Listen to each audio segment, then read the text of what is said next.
Le manoir de Madame Lalaurie, situé dans le quartier français de la Nouvelle-Orléans, a une sinistre réputation. Son ancienne propriétaire, Madame Delphine McCarthy Lalaurie, était une riche mondaine du début du XIXe siècle. La légende urbaine raconte qu'elle traitait très mal ses employés. La nuit du 10 avril 1834, le manoir de Madame Lalaurie commença à brûler.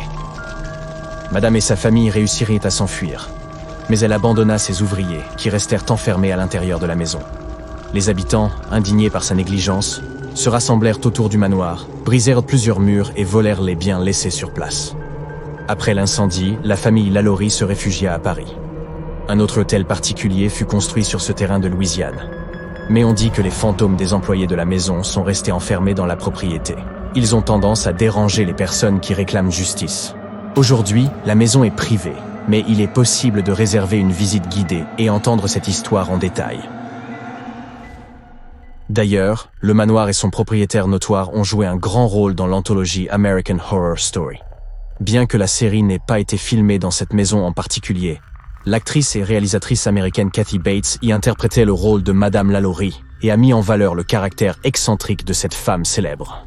Jetez-y un coup d'œil, si vous n'avez pas peur. La destination suivante et totue aussi effrayante a également été présentée dans une franchise cinématographique.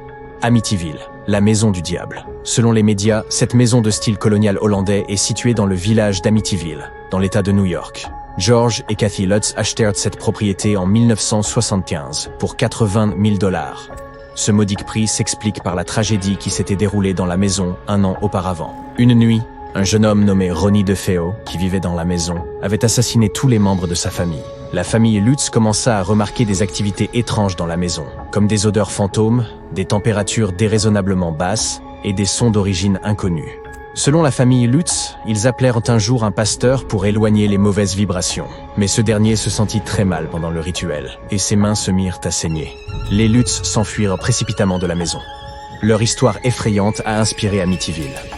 La Maison du Diable, un livre écrit par l'auteur américain Jay Hanson, et plusieurs films d'horreur à succès. Bien que la maison ait été reconstruite, elle existe toujours. Cependant, son adresse a été modifiée pour brouiller les pistes et éviter que des foules de touristes ne l'envahissent. Reconnaissez-vous cette maison d'apparence si paisible à Harrisville, dans le Rhode Island? Elle est connue pour être l'une des maisons les plus hantées d'Amérique. La propriété a gagné sa réputation notoire après que de nombreuses personnes ont perdu la vie dans cette maison au fil des années. En 1970, la famille Perrons commença à vivre dans cette maison. Et la légende raconte qu'un être invisible vivait à leur côté. Au début, cet être mystérieux se montra sympathique, mais il devint ensuite un personnage sinistre. Les membres de la famille subirent des attaques physiques et souffrirent de maladies inexplicables.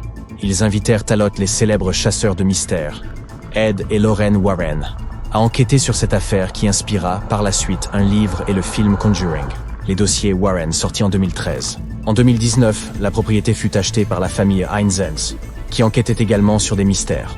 Eux aussi firent état des choses étranges qui se passèrent dans la maison et finirent par développer une activité prospère de tourisme fantôme.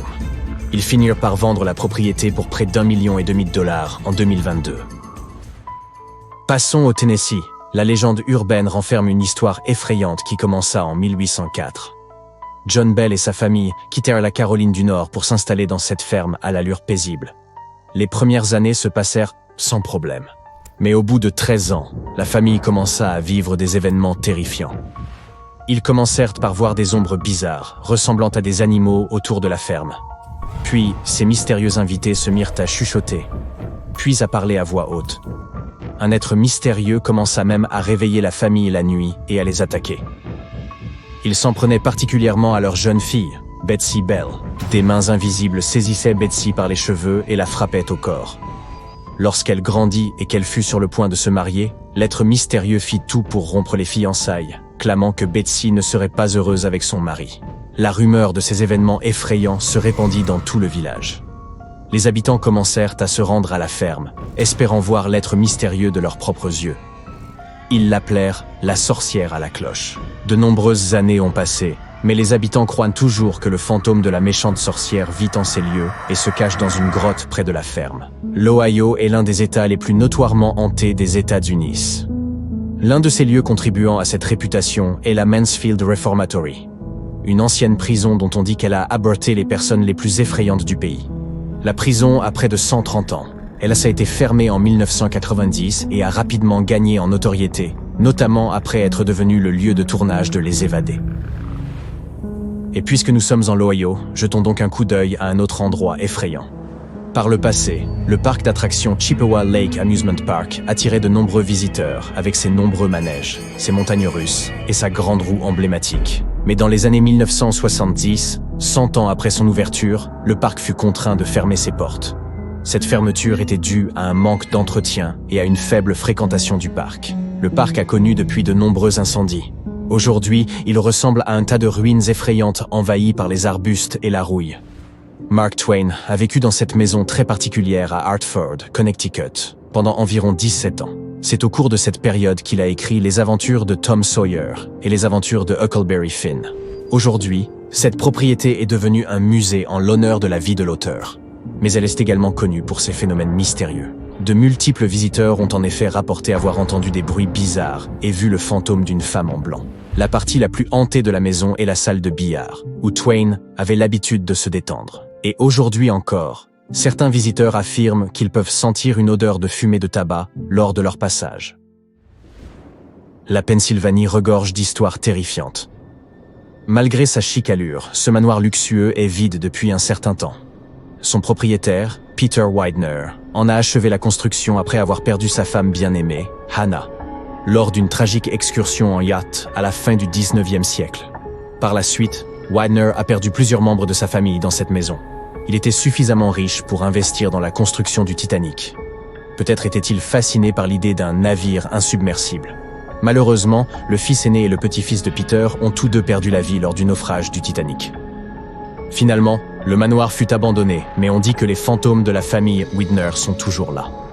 En parlant du Titanic, Molly Brown, l'une des survivantes, est devenue célèbre pour avoir ramé sur un canot de sauvetage pendant environ 7 heures avant de pouvoir rejoindre un lieu sûr. Le manoir de Molly Brown, situé à Denver, avait une réputation effrayante. Elle possédait cette propriété hantée avec son mari, qui dirigeait une entreprise minière. Au fil des ans, de nombreuses personnes ont rapporté avoir vu des fantômes de chats et des silhouettes humaines dévaler les escaliers de la maison. Les témoins de ces visions insistent sur le fait que quelque chose d'effrayant se passe derrière ces murs. Aujourd'hui, le manoir est devenu un musée. Vous pouvez donc aller le voir par vous-même.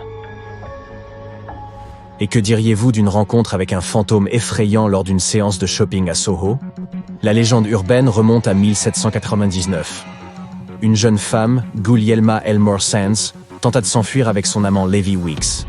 Ils étaient allocataires de la même pension. Environ 2 semaines plus tard, le corps de la jeune femme fut retrouvé au fond d'un puits dans le bâtiment qui abrite aujourd'hui un grand magasin Koss. Après cette horrible découverte, la police arrêta Levi. Bien qu'il ait été acquitté, on dit que le fantôme de Sands hante l'immeuble en guise d'avertissement aux autres dames.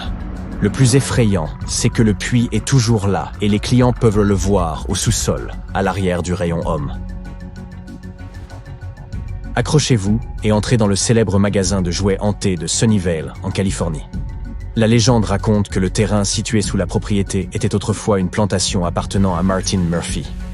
Celui-ci engagea un pasteur, Johnny Johnson, qui tomba amoureux de la fille de Murphy, Elizabeth. Mais celle-ci se fiança à un avocat.